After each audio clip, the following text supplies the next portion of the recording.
Hey guys welcome.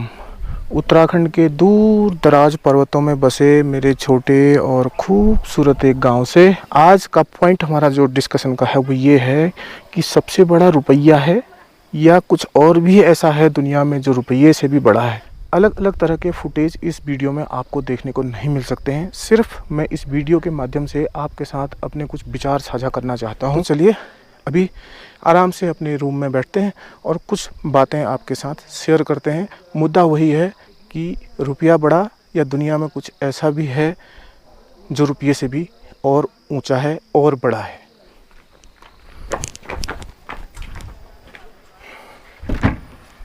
इस मुद्दे पर एक पॉइंट हम अभी और जोड़ते हैं और वो पॉइंट है, क्या खुश रहने के लिए केवल रुपया पैसा ही ज़रूरी है? सबसे बड़ा रुपया है तो रुपया ही हो जाए, आदमी के पास पैसा ही हो जाए तो सब कुछ हो जाता है क्या? फिर किसी और चीज़ की ज़रूरत नहीं होती है क्या? इन्हीं मुद्दों पर बात करते हैं। गाइस, होता क्या है ना, हम लोग बाज़ार में जाते हैं तो आप किसी दुकान पर गए और आपको कोई शर्ट पसंद आ गई, शर्ट आपने देखी तो अभी आपको क्या करना है? पैसे देने हैं दुकानदार को और पैसे दे करके वो शर्ट आपने ले लेनी है। आप कार लेना चाहते हैं, आपने प्लान किया, प्लान करने के बाद आपने अपना बजट देखा तो उसके बाद आपके हैंडओवर हो जाएगी। अगर आपके पास पैसा नहीं होता तो वो कार आप नहीं खरीद सकते। तो ट्रीटमेंट करने के लिए भी आप नियरेस्ट हॉस्पिटल को विजिट करोगे अपने, वहाँ भी आपको पैसा ही मांगा जाएगा। डॉक्टर साहब को देखेंगे और बताएंगे कि ये आपका जो है बिल आ जाएगा इस पर। जहाँ भी जाओ पैसा चाहिए, चाहे लाइफ थ्रेटनिंग कंडीशन से बाहर आना हो, चाहे अपने घर की रोज़मर्रा की ज़रूरतों का सामान लाना हो। इससे, इन सब घटनाओं से हमारे अंदर एक इल्यूज़न पैदा हो जाता है। इसलिए मैं इल्यूज़न कह रहा हूँ इसे, क्योंकि हमें लगता है कि हम पैसे से हर चीज़ खरीद पाने में सक्षम हैं। थोड़ा सब्जेक्ट से हट के मैं आपको थोड़ा एक दो बातें और शेयर करना चाहता हूँ। एक अच्छी बात यह है कि मैंने कल अपना डैशबोर्ड चेक किया तो उसमें जो मेरे ऑडियंस है ना, वो 24 से लेकर के 45 तक की कैटेगरी के हैं, आप लोग जिनसे मैं बातें कर रहा हूँ। और ये टाइम जो है ना, आपकी लाइफ का गोल्डन टाइम है। मेरे से जुड़े हैं, जो मेरी बातों को सुन रहे हैं, दैट मीन इनकी मेंटल मैच्योरिटी का लेवल वो है कि ये मेरी बातों को समझ सकते हैं जो मैं कह रहा हूँ। थैंक यू उस चीज़ के लिए कि आप जो ऑडियंस मेरी हो। तो अब हम अपने सब्जेक्ट पर वापस आते हैं। मैं आपको उदाहरण देकर समझा रहा था कि मान लीजिए आप एक कार के शोरूम पर गए और आपने वहाँ से कार खरीद ली। तो बाहर से, पर्दे के बाहर से तो ये गेम चल रहा है कि आपने कार खरीद ली, लेकिन अब हम इसके पर्दे को उठा लेंगे, अंदर चलते हैं। अंदर क्या हो रहा है, इसके पीछे की फिलॉसफी को देखिए आप। जब आप एक कार खरीदने जाते हैं या जब आप अपना ट्रीटमेंट कराने के लिए हॉस्पिटल पे जाते हैं तो वहाँ पे क्या आपके लिए पैसा बैठा रहता है? यानी नोटों की गड्डी बैठी रहती है वहाँ पे, जिनसे आप कहते हो कि भाई मुझे कार दे दो, कार दिखा दो। अगर आप हॉस्पिटल पे जाते हैं तो आपको जो चेकअप करता है, ओवरऑल आपकी हेल्थ को जो देखता है, जो आपको सजेस्ट करता है, वो एक डॉक्टर है। कभी आपने उसकी आंखों पे ध्यान से देखा है? ये वही आदमी है जिसने अपनी तमाम उम्र अपने इस टैलेंट को निखारने में लगा दी है, जो कि आपके भीतर की मशीनों पर क्या चल रहा है, आपको प्रॉब्लम क्या है और आपको क्या सजेस्ट किया जाए, क्या ट्रीटमेंट दिया जाए, इसको जानते समझते बहुत अपना उम्र का समय लगा देता है, अपनी ज़िंदगी लगा देता है, एक उम्र लगा देता है भाई, तब जाके डॉक्टर बनते हैं। ऐसे ही नहीं बनते डॉक्टर। और भारत में तो डॉक्टरों की बहुत कमी भी है। लाइफ में हमारे सबके अपने अपने रोल हैं। मेरा कुछ रोल है, आपका कुछ रोल है, किसी और का कुछ रोल है।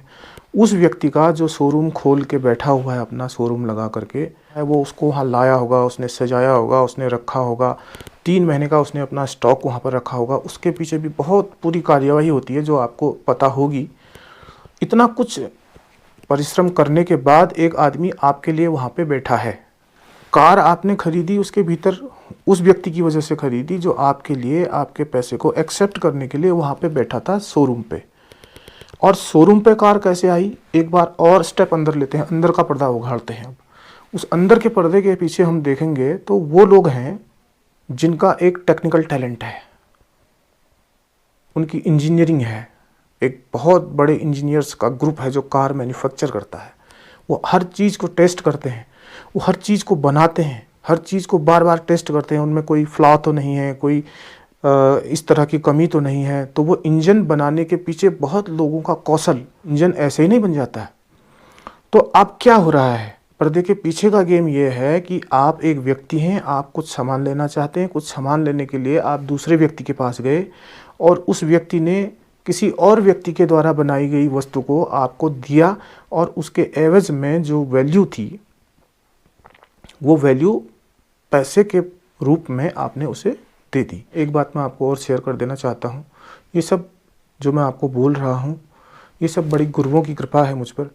क्या आपने, क्योंकि ऑडियंस मेरी यंग है तो मैं इन लोगों से पूछना चाहता हूँ कि क्या आपने कभी आचार्य प्रशांत जी का नाम सुना है? क्या आपने कभी स्वामी निश्चलानंद सरस्वती गोवर्धन मठ पुरी के जो शंकराचार्य जी हैं उनका नाम सुना है? अगर आपने नहीं सुना है तो आप बेसिक भूल कर रहे हो। आपको सुनना चाहिए, आपको जानना चाहिए। यही टाइम है जब आपके पास एनर्जी है, आपके शरीर में इतनी ऊर्जा है कि आप नई नई चीज़ों को इन्वेस्टिगेट कर सकते हैं, आप नए नए आयामों को, न्यू हाई टच कर सकते हैं। लेकिन अगर ये गलत दिशा में चला गया तो फिर क्या होता है, यहाँ बाज़ार में तो आपको पता ही है, लोग बस यूटिलाइज करने के लिए बैठे ही हुए हैं। टॉप पर रखेंगे, आपको बैगन के झाड़ में चढ़ा देंगे, अरे भैया आप तो बहुत ही मजबूत आदमी, आप बहुत ऐसे, आप बहुत वैसे, और आपको ऐसे यूटिलाइज कर लिया जाएगा। आपको पता ही नहीं चलेगा कि आप कब कल्प्रिट बन गए किसी और के हाथों में। खैर, हमें सब्जेक्ट से भटकना नहीं है, तो सब्जेक्ट हमारा क्या है? पैसा। इस तरह से आपको पता चल गया होगा अभी तक कि हम जो भी सामान लेते हैं दूसरे की सेवाओं को खरीदते हैं पैसे के बदले में। तो सेवा देने के लिए अल्टीमेटली कोई ना कोई आदमी उसके पीछे रहता है। अब कार बनाने वाला उदाहरण हम ले रहे थे, तो कार अंततः अगर आप सोचते सोचते अंदर के पर्दे में पहुंचोगे तो आप वहां पर पहुंच जाओगे जहां पर कोई साइंटिस्ट बैठ करके ये इन्वेस्टिगेट करने में लगा हुआ है कि कार कैसे बनेगी। उसने इन्वेस्टिगेट किया, उसने अपनी पूरी ज़िंदगी, पूरी उम्र, पूरी लाइफ उसमें खपा दी, तब जा करके वो ये इन्वेस्टिगेट कर पाया कि कार ऐसे बनी। फिर उसमें पीढ़ी दर पीढ़ी उसमें और भी सुधार होते गए और भी उसमें जनरेशन बाई जनरेशन डेवलपमेंट होती गई, तो फिर जैसी वो आज कार है वैसी बन पाई। अगर ये सब बातें आपको समझने में थोड़ा भी कठिनाई आ रही हो तो मैं आपको एक सीधे उदाहरण से समझा देता हूँ ये सब चीज़ें।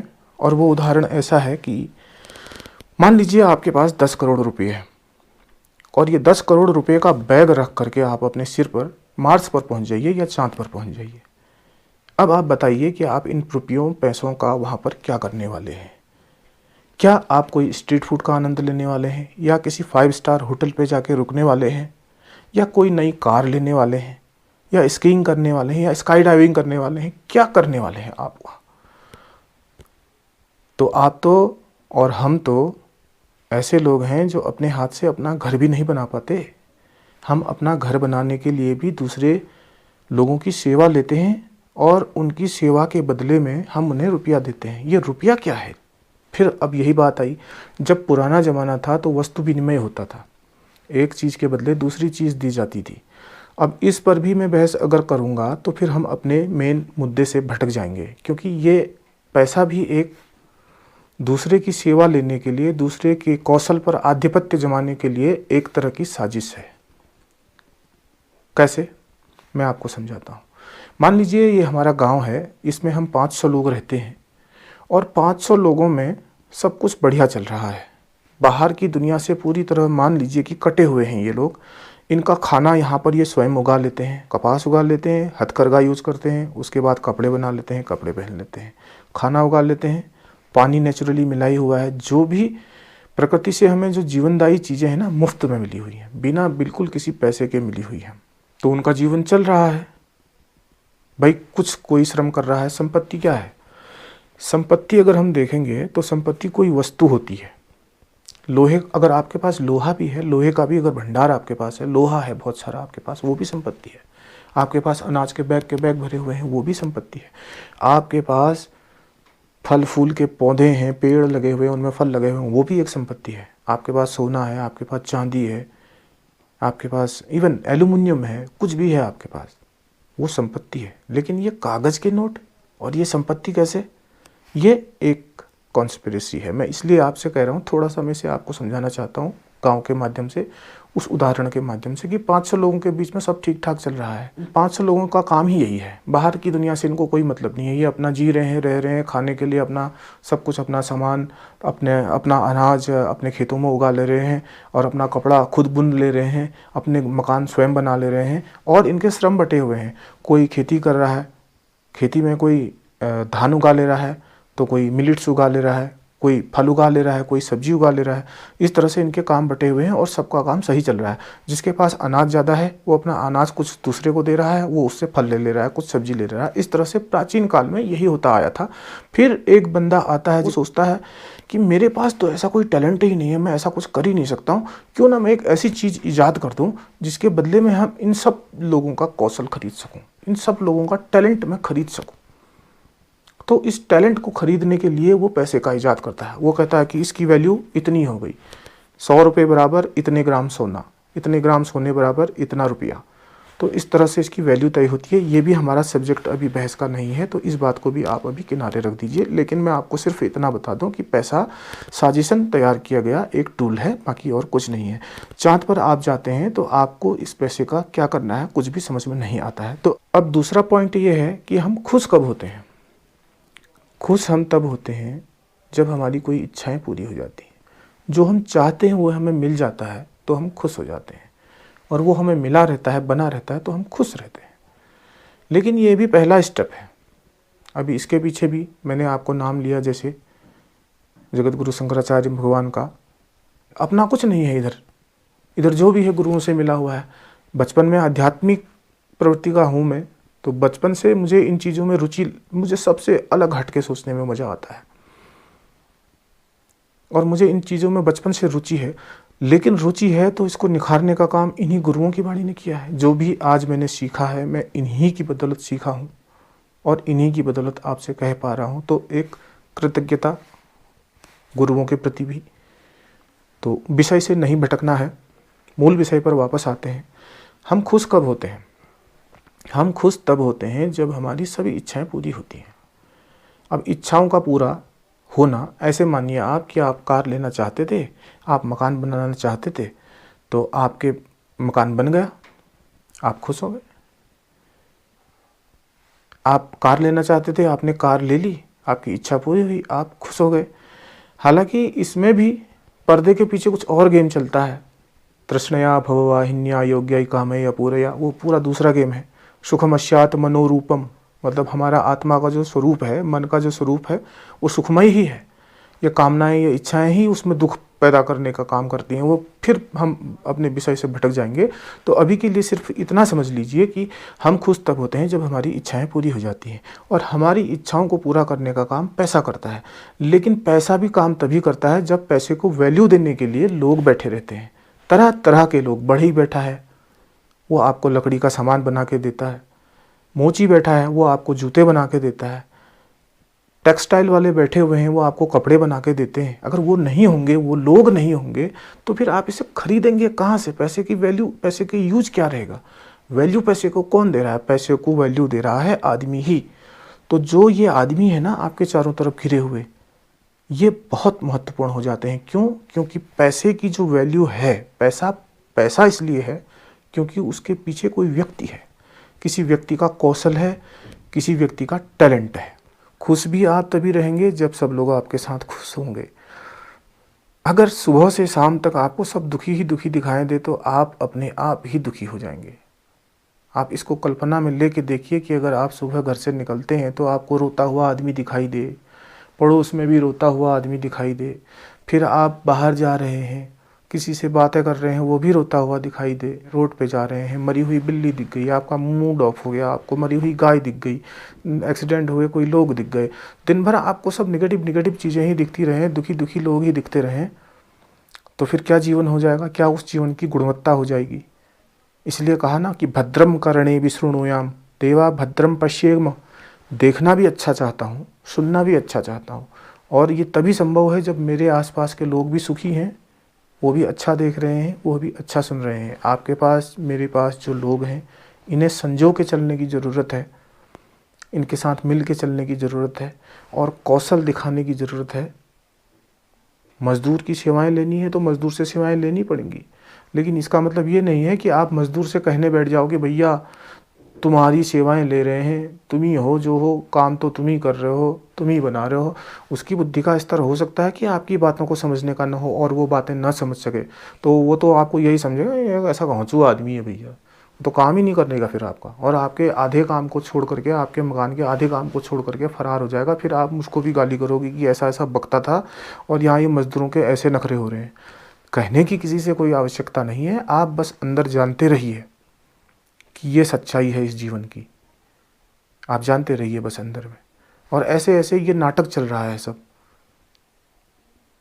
एक दिन आपको ये समझ में आ जाएगा कि ये नाटक कितने बड़े लेवल पे चल रहा है। इसीलिए तो आदमी जब किसी चीज़ को गहराई से देखना शुरू करता है, उसके अंदर की चीज़ें उसे दिखाई देना शुरू होती हैं, चीज़ें खुलती चली जाती हैं उसके सामने, जैसे कोई मशीन के parts by parts tear down कर रहा हो, उसे अलग अलग कर रहा हो, अंदर क्या चल रहा है ये जानने के लिए एक निश्चित विवेक का होना ज़रूरी है, और विवेक के साथ जीना बहुत ज़रूरी है, बहुत ज़रूरी।